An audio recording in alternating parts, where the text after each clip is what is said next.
উকিয়ার লম্বাশিয়ার ১ নং ক্যাম্পের শ্রী ব্লকের এই অগ্নিকাণ্ডের ঘটনায় দুজনের মরদেহ উদ্ধার করেছে পুলিশ। এখন পর্যন্ত আগুন নিয়ন্ত্রণ আসলেও যেসব রোহিঙ্গাদের ঘরবাড়ি পুড়ে গেছে তারা একেবারে খোলা আকাশের নিচে। সন্ধ্যা নামতেই যে শীত এখানে ঝেঁকে বসবে, এরপর তাদের কি অবস্থা হবে সেটি এখন দেখার বিষয়। এখন পর্যন্ত ধারণা করা হচ্ছে প্রায় ৪০০-র অধিক রোহিঙ্গাদের ঘর পুড়ে গেছে, যারা এখন তাদের যেই পোড়াঘর সেখানে অবস্থান করছে। তাদের যেই পোড়াঘর সেখানে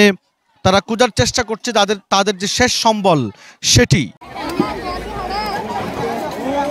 একেবারেই নিঃস্ব হয়ে যাওয়া রোহিঙ্গারা তাদের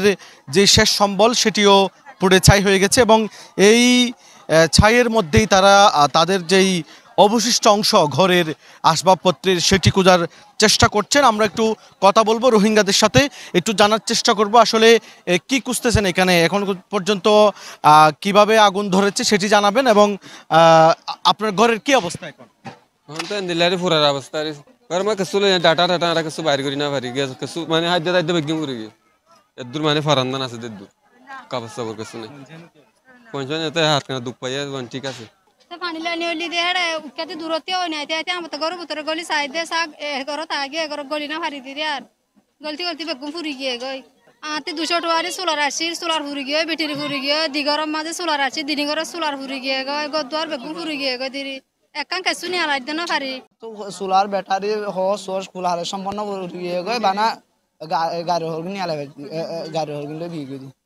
বাসা গো তো না ভাই ইয়া খবর ভাই বাসা হইবে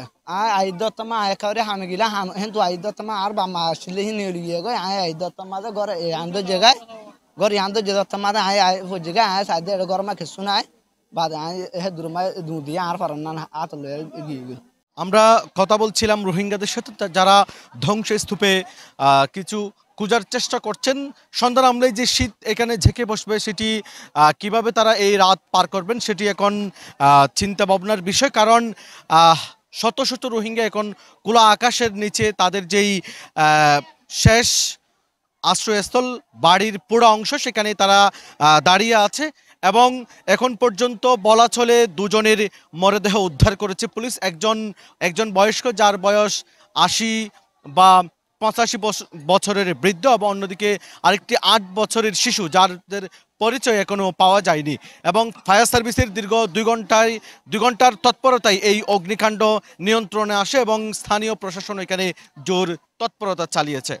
দর্শক, এই ছিল ক্যাম্পের অগ্নিকাণ্ডের সর্বশেষ তথ্য।